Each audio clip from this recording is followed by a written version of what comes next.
Maybe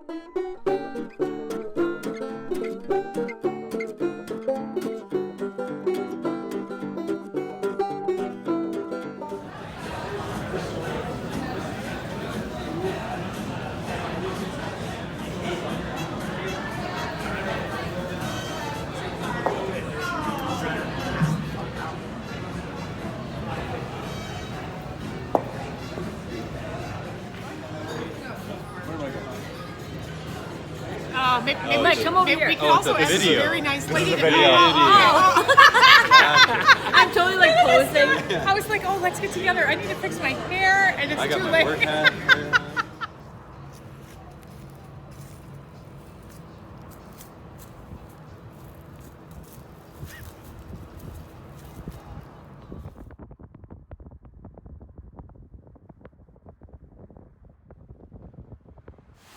This is Minnehaha Falls, right here inside the city limits of Minneapolis. Very cool.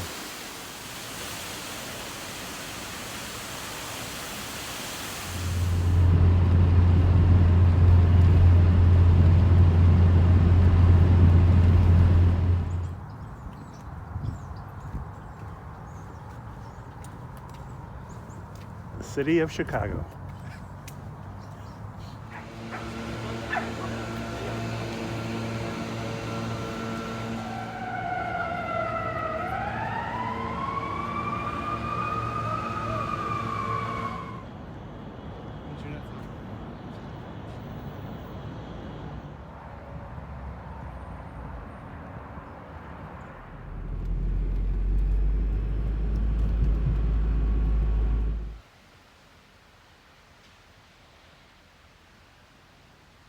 You should keep in mind anytime you see an image like this on YouTube or Instagram,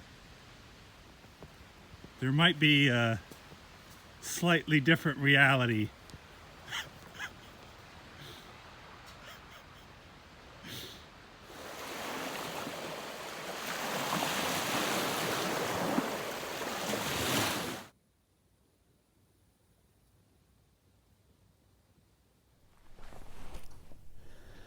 Hello friends, family, total strangers.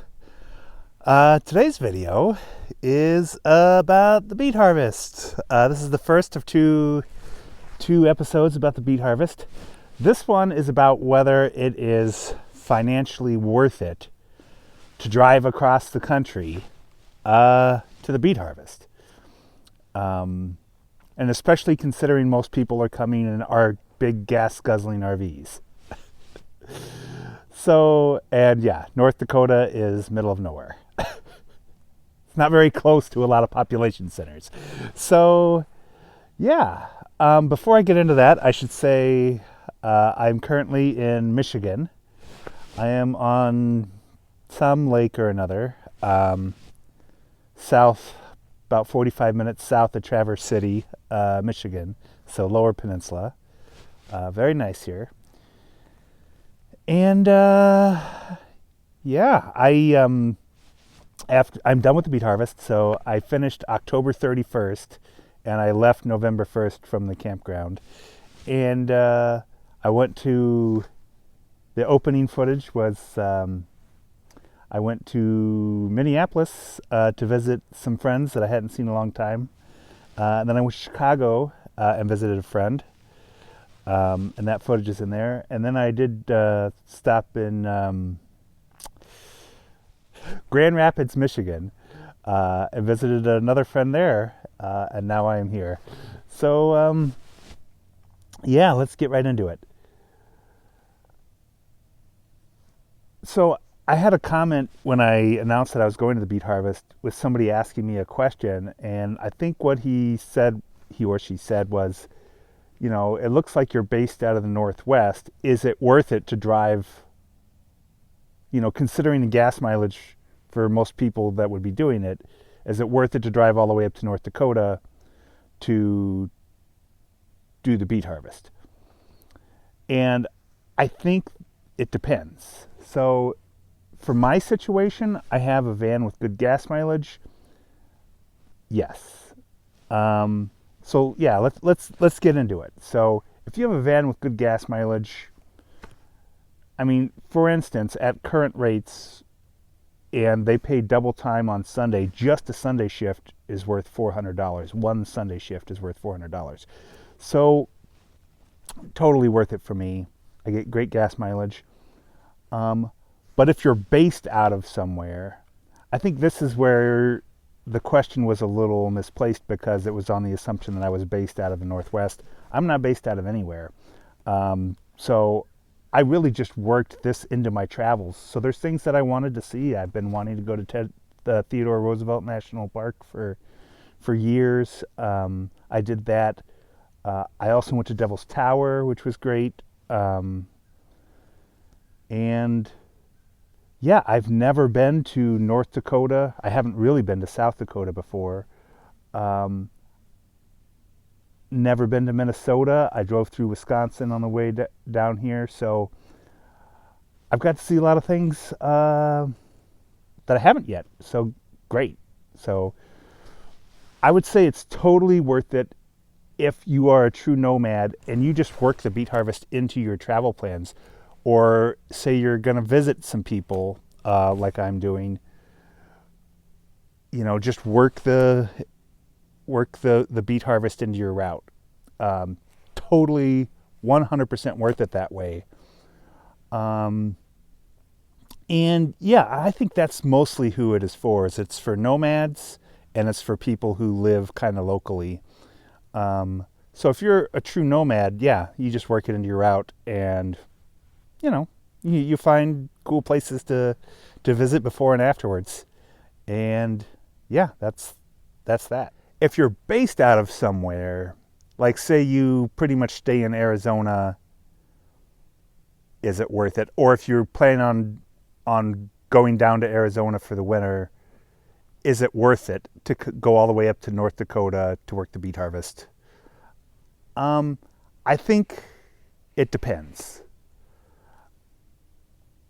If you are a single person by yourself and you have a big gas guzzling RV, it might not be worth it to do that. It might not. But where I think most of the people that are working the beet harvest are couples in an RV. And in that case, you're getting double income. So you're getting 2 incomes out of that, in which case it is, yeah, it's pretty much going to be worth it no matter what then. If you have 2 people in one vehicle, yeah, it's worth it. But yeah, I mean, this isn't like an in-depth, and I'm going to do another video about really talking about the beet harvest and really digging into what my work experience was like with it, kind of what I did, how much I enjoyed it, all that stuff will be in the next video. This one is pretty much just covering answering that question, which is it, does it make financial sense to go do the beet harvest? And yeah, the answer is it just depends. It depends on your situation. It depends if you're a couple. It depends if you have a fuel efficient-ish vehicle. It depends if you're a nomad or static. So if you're a nomad, I think it's worth it because you'll just work it into your travels. And I think there is plenty of stuff. There's not much to do in eastern North Dakota / western Minnesota, but there is quite a bit to do in eastern Minnesota and western North Dakota and then the states around. So there's plenty to see and do. So if you're a nomad, absolutely worth it. If you're a couple, absolutely worth it. Otherwise, if you're a static dweller in Southern California, it might not really make a lot of sense to come up to the beet harvest. But for me, it worked out great. And yeah, that's that. So that's pretty much all I really need to talk about in this video. I do have footage from Devil's Tower I want to get in here, so let me catch you to that.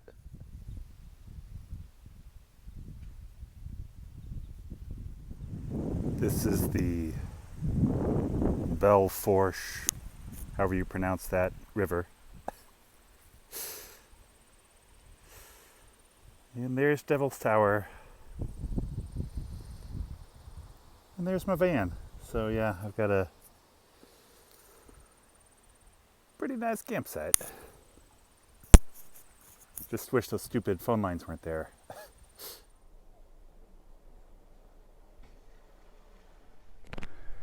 Okay, I'm at Devil's Tower National Monument. Pretty exciting. I have been here before, but before I started the YouTube channel. So this is in eastern Wyoming. Beautiful. And yeah, awesome.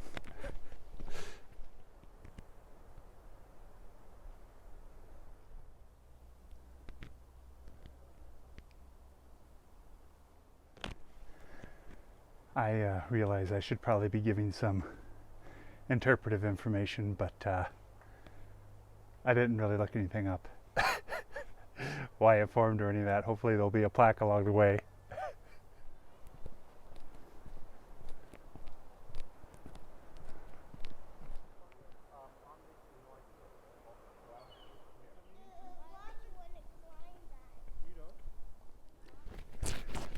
So the tower is about 900 feet high, something like that. And it is really busy out here. Lots of people. Last time I was out here was even worse. It was Sturgis weekend, 2017. So don't come during Sturgis. I think that was the first week of August.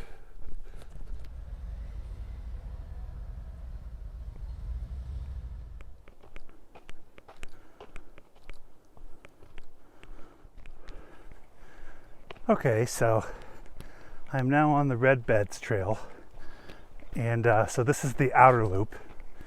The inner loop is 1.3 miles. This one is 2.8, and yeah, what a difference a trail makes. It was so crowded on the inner trail. Still a lot less than Sturgis, but super crowded. I was just about to have a panic attack, and this is much more my speed.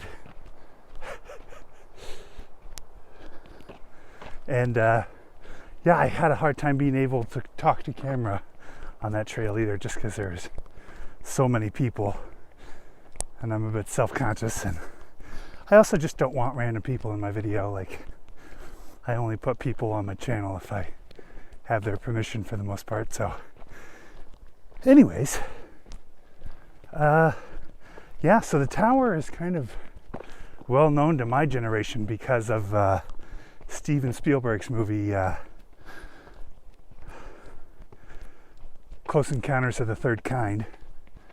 So yeah, that's a pretty popular place. It's, you know, all the national parks are getting busier and busier, and the line getting in yesterday, you know, through the gate in our cars and everything was insane.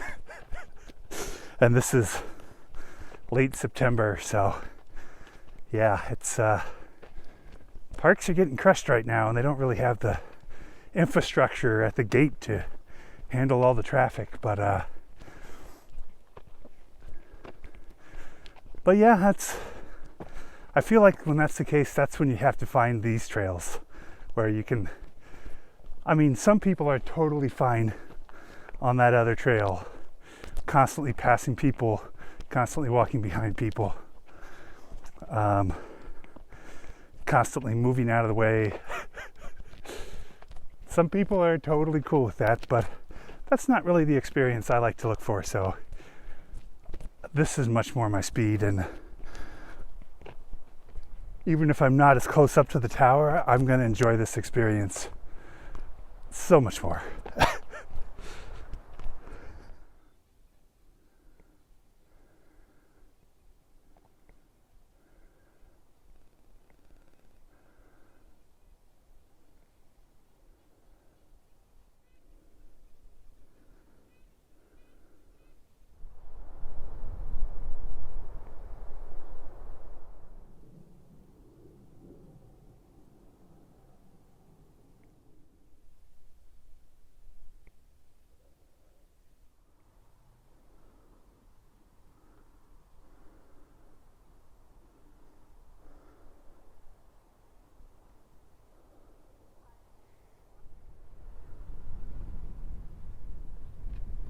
if you have the time to do both trails, I definitely recommend doing both. If I did the other one again, I would do it early in the morning. I'd wake up early and do it. But if I was just doing one and I had the energy to do 2.8 miles, and there's definitely more elevation gain and loss with this one, this trail is awesome. You're not walking on concrete, which is a big bonus in my mind, and there's just a lot more diversity of scenery, and there's great views of the tower from farther away, which I think almost looks better. One of the cool things about it is just sticking out of nowhere out of the ground, and kind of the farther you are away, the better you kind of get that. So yeah, this is the Redbeds Trail is a winner.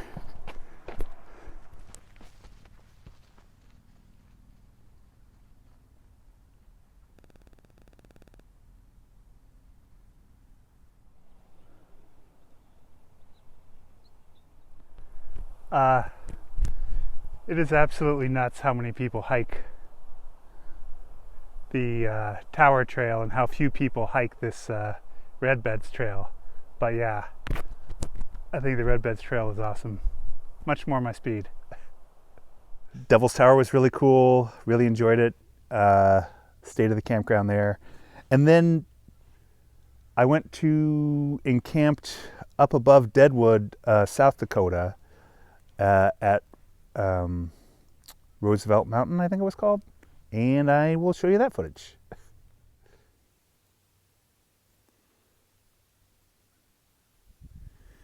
Here's the new camp above Deadwood, South Dakota. Rainbow.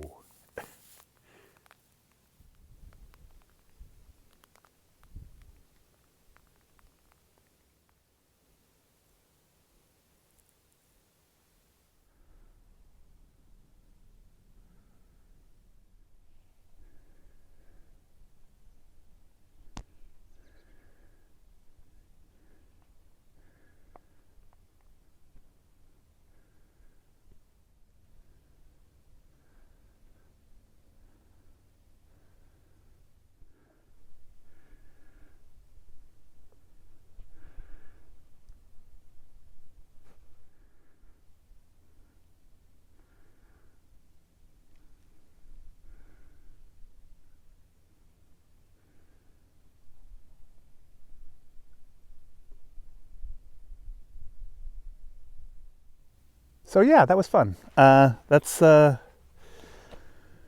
pretty much my story. So yeah, thanks for watching. Please like, subscribe, comment, all that stuff. And yeah, thanks a bunch. Stay tuned for next week, where I will have the next beet harvest video.